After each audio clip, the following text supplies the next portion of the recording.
अब बताओ, अब दिख रहा है?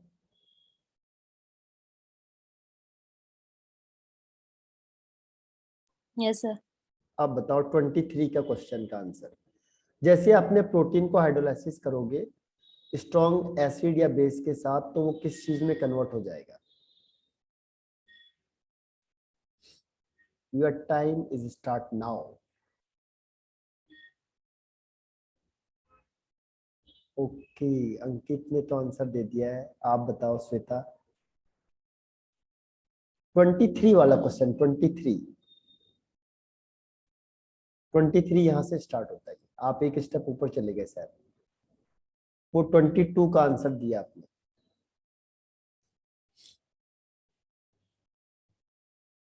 23 का आंसर है अमाइनो एसिड। जब भी आप प्रोटीन को हाइड्रोलाइसिस करोगे तो छोटे छोटे छोटे छोटे छोटे छोटे अमाइनो एसिड में टूट जाता है, उसी से तो प्रोटीन बनता है। प्रोटीन एक्चुअल में बनता किससे? प्रोटीन है क्या? प्रोटीन क्या है? जितने अमाइनो एसिड है आपस में कंबाइंड हो जाते हैं।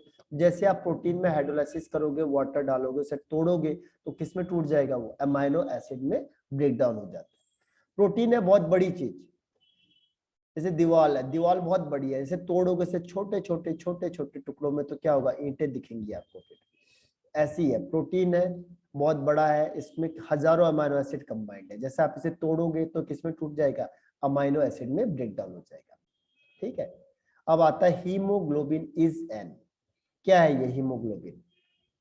4 ऑप्शन है, तो बहुत आसान सा क्वेश्चन है, बहुत ही ज्यादा आसान सा क्वेश्चन है, 24 वाला।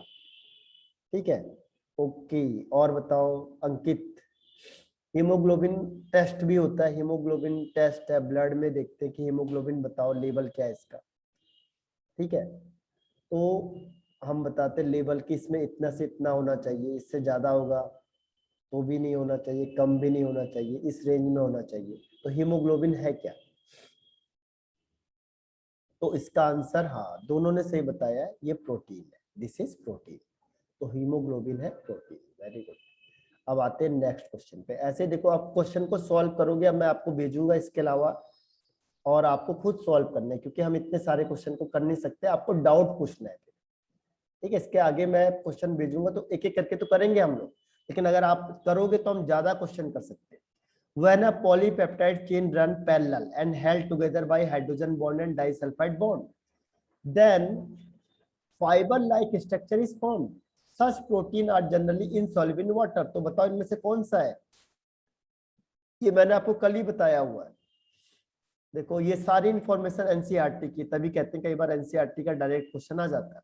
तो पूरा का पूरा जो वर्ड है ये एनसीईआरटी से उठाया हुआ है कि when the polypeptide chain run parallel and held together by hydrogen and disulfide bond। ठीक है, और ये फाइबर लाइक स्ट्रक्चर होता है, फाइबर यानी थ्रेड लाइक स्ट्रक्चर। ठीक है, और वो कह रहा है कि इस प्रोटीन को ये जनरली इनसॉल्युबल होता है वाटर में। तो ये किस तरीके का है? अंकित बताओ क्या होगा answer? which satisfy the above information। हाँ फाइब्रस, वेरी गुड। फाइब्रस होता है, ग्लोबुलर नहीं होता है, टर्सरी और प्राइमरी भी नहीं होता है। तो इसका आंसर हो गया फाइब्रस। अब 26 क्वेश्चन में आ जाओ। ये भी मैंने देखो डी नेचुरेशन के लिए आपको कई बार इसमें क्वेश्चन बताए थे। 26 का आंसर एक बार पढ़ लो। डी नेचुरेशन के लिए कह रहा है कौन सा एग्जाम्पल होगा, और एग्जाम्पल मैंने आपको कई बार बताया था। तो बताओ 26 का कौन सा आंसर आप टिक करोगे? इसके लिए मिलते हैं आपको 10,000। Which of the following is or are examples of denaturation of protein? First, coagulation of egg white. Second is clotting of blood. Third is curdling of milk, and fourth is both A and C। तो option आपके screen पे आते हैं, और दोनों ने सही answer दिया इसका। A and C is the right answer. ठीक है, तो ये इसका बिल्कुल सही आंसर है। अब क्वेश्चन नंबर 27 है, जो 27 जो क्वेश्चन है ये बहुत टिपिकल है, इतना टिपिकल आपके पास पूछा नहीं जाता है। क्वेश्चन नंबर 28 पे आ जाते हैं हम लोग। ठीक है, क्वेश्चन नंबर 28 पढ़ते जाओगे तो तब तुम्हें कमांड आएगी। मेन चीज यही है कि आपके टिप्स में आनी चाहिए चीज, जितना ज्यादा प्रैक्टिस करोगे उतनी टिप्स में आएगी चीजें। उतना आपको याद कम करना पड़ेगा, स्पीड आपकी बढ़ जाएगी। प्रैक्टिस है, practice makes a man perfect. ठीक है, इसीलिए प्रैक्टिस करो। 28 क्वेश्चन, और ये रहा आपके स्क्रीन पे 28 question. Proteins are found to have two different type of secondary structure, that is alpha and beta pleated sheet structure. Alpha helix structure of protein is stabilised by, मैंने आपको बताया था, क्वेश्चन पूछ लेता है। पहला peptide bond, second is van der Waals force, third is hydrogen bonding and fourth is dipole dipole interaction. Which one is correct? कौन सा आपको इसमें से सही आंसर लग रहा है? बहुत सिंपल सा क्वेश्चन है। प्रोटीन होता है, इसमें जो अल्फा हेलिक स्ट्रक्चर होता है प्रोटीन का, वो किस चीज से स्टेबलाइज होता है?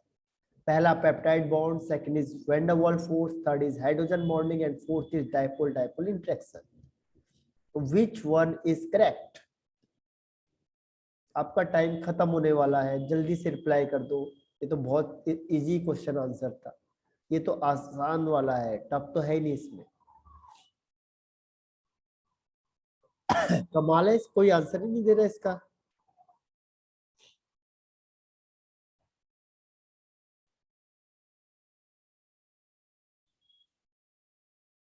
ओके अंकित और श्वेता बताओ।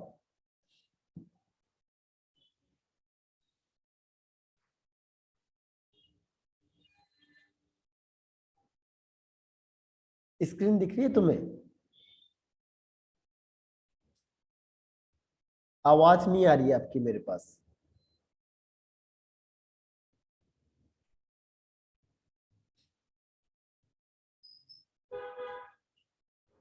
टिक लगा दो या मैसेज कर दो।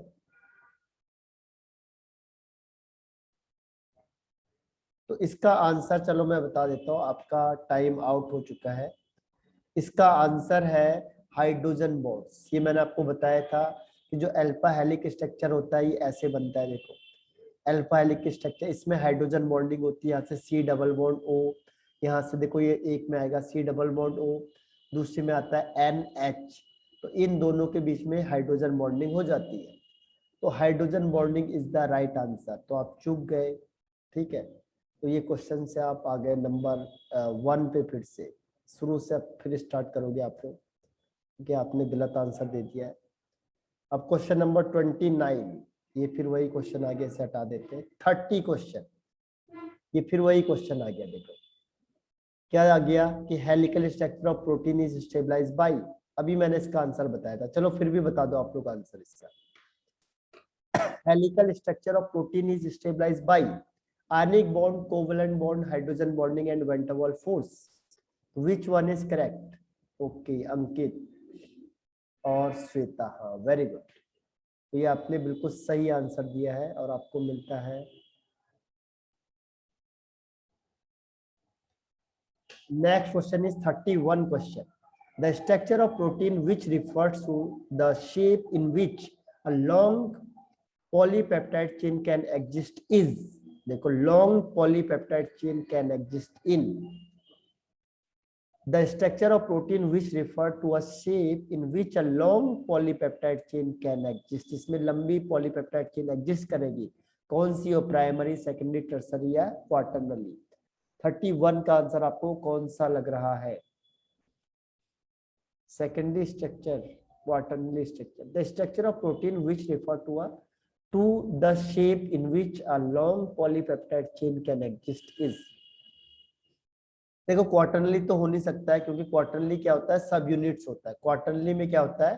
क्वार्टरनली सब यूनिट हो जाता है, सब यूनिट में सेकेंडरी और टर्सरी आपस में मिक्सअप हो जाते हैं। ये टर्सरी हो गया और ये सेकेंडरी हो गया, तो ये दोनों के दोनों आपस में क्या होते हैं? मिक्सअप हो जाते हैं, और इसकी वजह से ये एक सब यूनिट बना देते हैं। अब एक सब यूनिट ये हो गई, दूसरी सब यूनिट ये हो गई, तीसरी सब यूनिट ये हो गई, ये आपस में कंबाइंड हो जाते हैं, उससे बन जाता है क्वार्टरनली। तो क्वार्टरनली तो आंसर गलत है। ठीक है, the structure of protein which referred to the shape in which a long polypeptide chain can exist, जिसमें लंबी पॉलीपेप्टाइड चेन होती है, लेकिन इसने इसका आंसर लिखा है यहाँ पे बी, यानी सेकेंडरी स्ट्रक्चर ही इसको कहा गया इसमें। सेकेंडरी स्ट्रक्चर को ही प्रिफर किया है। ठीक है, तो सेकेंडरी स्ट्रक्चर का इसका राइट आंसर है। क्वेश्चन नंबर 32,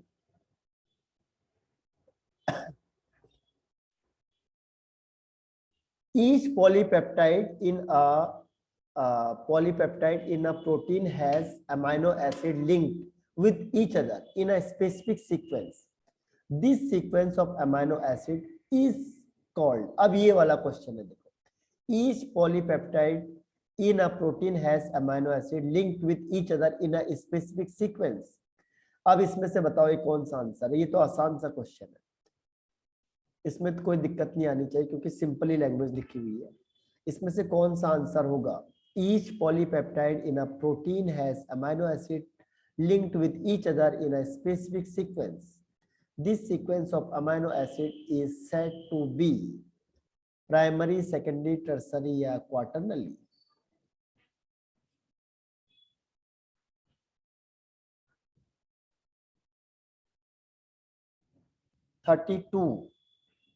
सर फर्स्ट वाला बिल्कुल सही है क्योंकि इसमें एक ही चेन होती है, एक ही लाइन होता है, इसलिए primary is the right answer. Very good.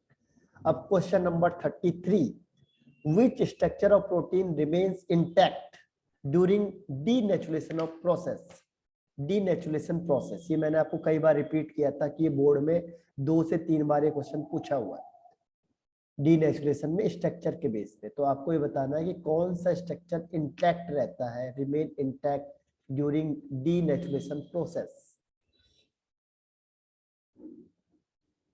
बताओ, which structure of protein remain intact during denaturation process? पहला है both secondary tertiary, second is primary, third is secondary और third one is tertiary, fourth one is tertiary। तो कौन सा आपको इसमें से सही लग रहा है?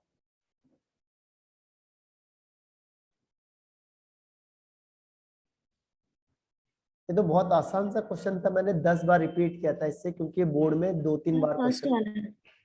कौन सा? फर्स्ट वाला। ओके, और वो Ankit? Secondary and tertiary. Ankit?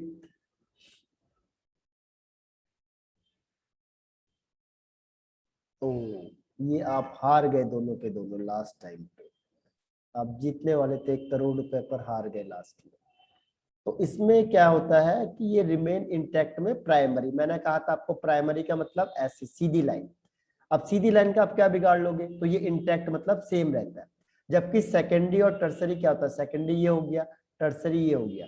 तो जैसे डीनेचुरेशन होता है तो डीनेचुरेशन में क्या होता है कि जो भी कॉइल होता है वो अनकॉइल हो जाता है और जो भी फोल्ड होता है वो अनफोल्ड हो जाता है, अनकॉइल्ड और अनफोल्ड हो जाता है। तो जो सेकेंडरी और टर्सरी स्ट्रक्चर होता है वो डिस्ट्रॉय हो जाता है, इसका इंटैक्ट सेम नहीं बना रहता, वो डिस्ट्रॉय हो जाता है। सेकेंडरी और टर्सरी क्या होता है?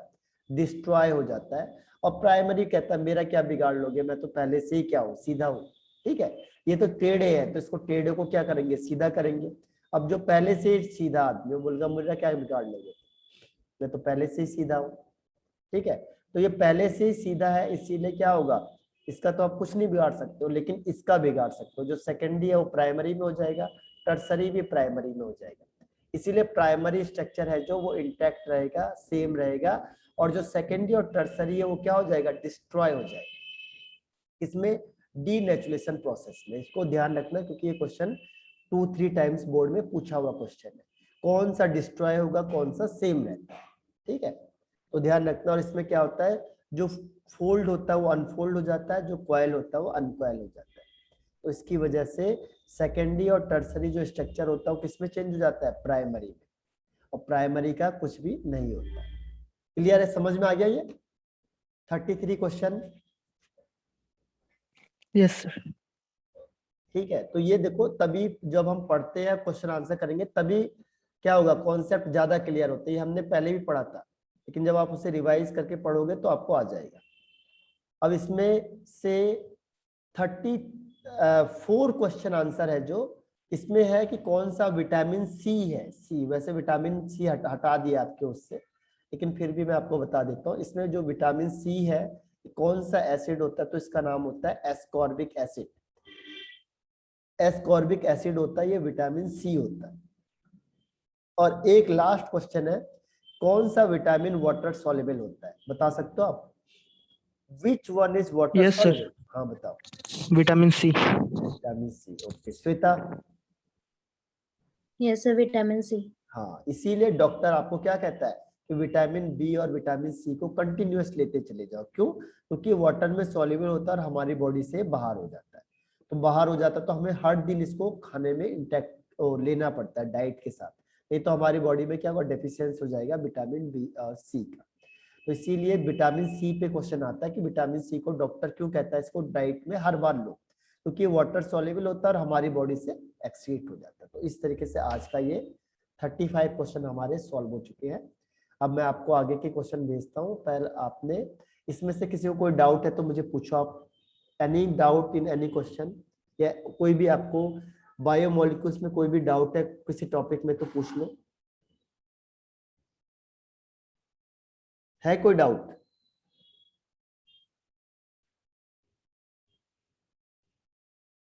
बताओ, yes no? No, sir. No. Okay, और अंकित? Yes sir. हाँ बताओ। सर एक क्वेश्चन में प्रॉब्लम था सर, हाँ बताओ, याद नहीं आ रहा है कौन सा क्वेश्चन है। उसे मुझे भेज देना वो फिर। जो ये अभी है तो वो पूछ। जो पेप्टाइड वाला था ना, हाँ पॉलीपेप्टाइड या ट्राइपेप्टाइड कौन सा हाँ था? हाँ। अच्छा, उसमें क्या होता है, वो एलानाइन वाला है ना, उसमें वो उतना डीप में नहीं आता आपके पास, जैसे एलानाइन हो गया या ग्लाइसिन हो गया, तो उतने डीप में वो क्वेश्चन नहीं पूछता आपसे, क्योंकि उसमें तो सारे एसिड को आपको याद करना पड़ेगा, अमीनो एसिड को, तो इतना नहीं पूछता वो। लेकिन इसमें ये कि जितने दो पेप्टाइड बॉन्ड दिख रहे हैं आपको, दो ये पेप्टाइड बॉन्ड दिख रहे हैं, इसका मतलब उसमें तीन वो ट्राइपेप्टाइड है, जिसमें दो क्या है, ये पेप्टाइड बॉन्ड है, वो ट्राइपेप्टाइड होगा। उसके बाद वो बीच में देख लेना था आपने कि जैसे सी है, इसमें एक आर लगा होता है, एक एच लगा होता है, तो ये आर हर एक के लिए अलग अलग होता है, तो ये आर आपको याद करना पड़ेगा हर एक के लिए, तभी आपको समझ में आएगा कि कौन सा अमीनो एसिड का क्या नाम है। तो ये आर की वैल्यू को आप याद करोगे तब आपको एक्यूरेट वैल्यू पता चल जाएगी कि किसके लिए वो रिप्रेजेंट था। ठीक है, लेकिन ये अभी तक पूछा नहीं गया आज तक ये क्वेश्चन, तो इसकी पॉसिबिलिटी कम होती है, क्योंकि इतने अमीनो एसिड को लर्न करना क्या पॉसिबल नहीं हो पाता। ठीक है, इसमें इस टाइप के क्वेश्चन ज्यादा आते हैं। यस। ठीक, और एनी डाउट? तो फिर मैं आपको क्वेश्चन भेजता हूँ। आप पहले यही क्वेश्चन को आपने मुझे आंसर करके भेजना है। आपने देख लिया, मैंने पेपर भी भेज दिया आपको, अब मुझे आंसर करके भेजो, तब मैं देखता हूँ आपके कितने आंसर करेक्ट आ रहे हैं। ठीक है, जबकि आपने एक बार देख भी लिया, फिर भी आपकी मेमोरी पावर चेक करो। ठीक, तो मुझे आंसर भेजो इसके। ठीक है, यस सर। Okay sir. ठीक है, फिर बाय बाय। ओके सर ये जो बाय अभी सर, आपने थैंक कराया यू। भेजना है हाँ करके। हाँ हाँ, वही वही, इसी को भेजो मुझे। सर हाँ हाँ, बोलो।